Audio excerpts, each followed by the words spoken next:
crispy. And welcome back to another episode of Bigger Than Action. Man, this dial has been in the making for practically 2 years. That sounds horrible. I feel horrible. I lost sleep because of this. You know, no matter what happens at the end of the day, you know, as an artist, as someone who takes on commissions, you know, I have a conscience. We have consciences, and so that whenever we take on some work, for me anyway, a couple of things go through my mind, and one of the first things is to make sure that I do some quality work, as this may be the only piece this person ever gets from me. This may be the only diorama this person ever purchases. So I always try to come in with the idea of, let me make sure I kill it, I rock it out, so that it's a good experience all the way around. So what happened here was I was contacted by an individual legit about 2 years ago who wanted to get a replica comic book store of a comic book store in Las Vegas that is no longer open, called Cheesy Boy Comics. So he has some great childhood memories there, and so he wanted to get it replicated. The challenge with getting stuff replicated is that it's tough to do in 1/12 scale. It's tough to take something and shrink it down to 1/12, because even though it's a miniature, it's a lot of times it's still a large piece versus if it was a 1/18 scale. You know, so that I knew that was going to be a challenge. So a couple things had to change in terms of sizing and whatnot. But I think overall, I'm happy with the result. So the first thing I wanted to create was the front of this comic book store. So in doing the research, obviously when you own a comic book store, you're going to change the window, or you're going to change what decorations or what advertisements or whatever you have on the window. So at one point, as I'm looking through the pictures of Cheesy Boy Comics and their history, at one point they had put some vinyl on their windows to make it look like Spider-Man spiderwebs. And I was like, man, that's, you know, there was other pictures where it was just clear windows, but I just really like that. But that was a challenge in itself. All right, so let's get into what this is made of and all that good stuff. So it's a big diorama, man. This is large. this is big. So first, the awning. So the awning that was in the comic book store actually had a couple of different support wires that were coming like from there to there. Didn't do that just because I didn't want to complicate it too much, but I did do the detail in terms of the way the awning looks, which is that style. And those are just dowel rods. I had gotten 2 different sizes before I finally found the right size. I had to order them online, found the right size. But this is bass and balsa wood, and then as you can see under there, that's a couple of pieces of basswood, and that's how that came about. And this just pretty much, as most of anytime I do something similar, it just pretty much stabs into the dial, and then the support comes from these little pieces there, so it won't dip too far down. The window, this is all basswood. This is all basswood. This is created, the frame is created from scratch. This is that like Javi, those vinyl sheets that aren't super thick but still strong enough. And this is just vinyl stickers, just cut out paper. And then the front pretty much is magnetized by that and that side, but it pretty much comes out and then it reveals the comic book store. So all right, let's get into this. So first and foremost, I guess what I'll do is I'll go through. Well, let me just say that the Cheesy Boy Comics was a little bit bigger, wider, I should say. But the kind of the layout is true. As is the color scheme was completely from there, obviously. As a replica, I was trying to copy everything as best as I could.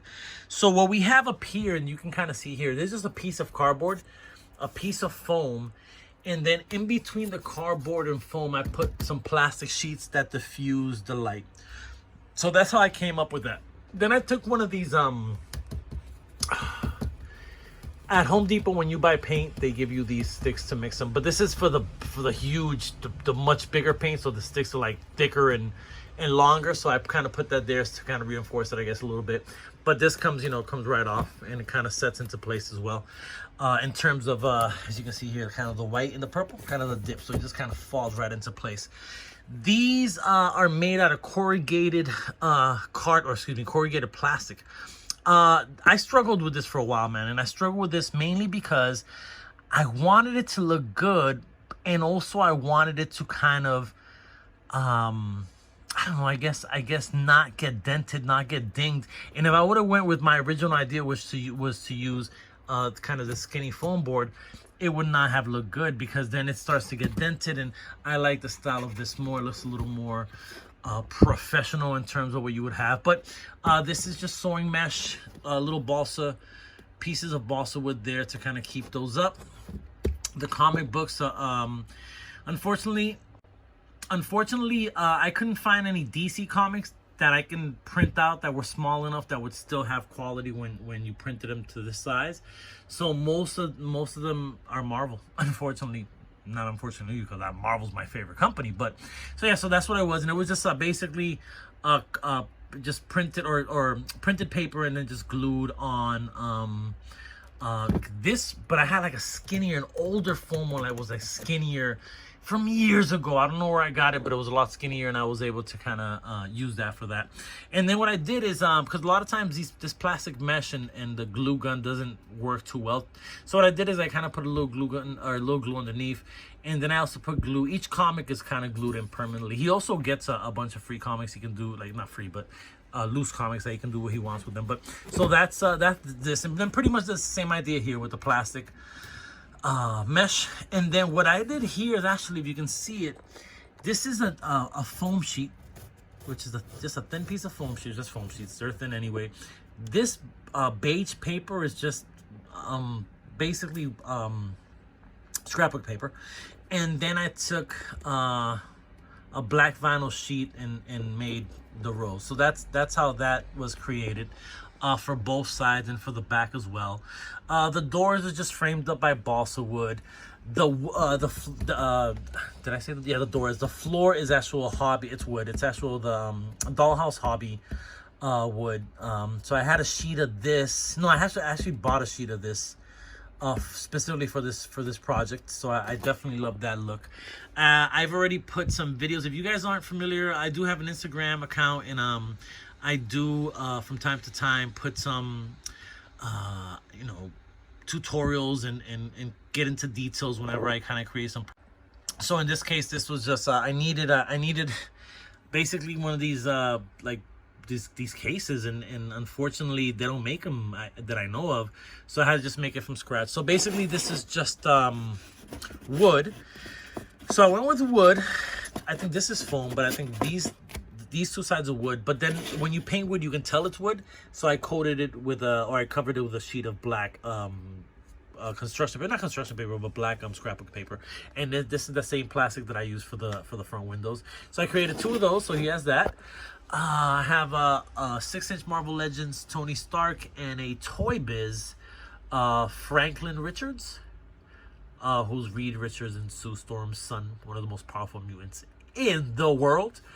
And then I just took some posters, just printed out some prints and kind of put them up there as posters. And that's how I went about pretty much constructing this. So, man, again, the client has been extremely patient. I don't know if he has the patience of an angel, because I would have lost patience.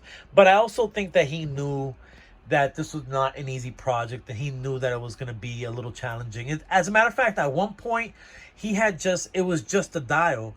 And then he wasn't sure what he was going to do for furniture. He was trying to figure it out. And I was like, you know what, man, I'll take on the challenge of creating the furniture and make an extra comic book. So I think he understood, because it was kind of new to me as well, that I was gonna, take a little more time. But part of me feeling shitty about taking forever is that I did tell him that I'd send him a bunch of props and stuff that would help him in starting to kind of, so he has a cash register and like these little, this was the paper I was talking about, like it's a foam, it's an even skinnier foam, but he has all these comic books that he can kind of do what he wants to do with, and there's some Star Wars stuff, a package, a gun, and there's a couple other things there. So yeah, man, so it's finally, this is, and it's funny because I've recorded this video, this is the third time recording it. The first time I did it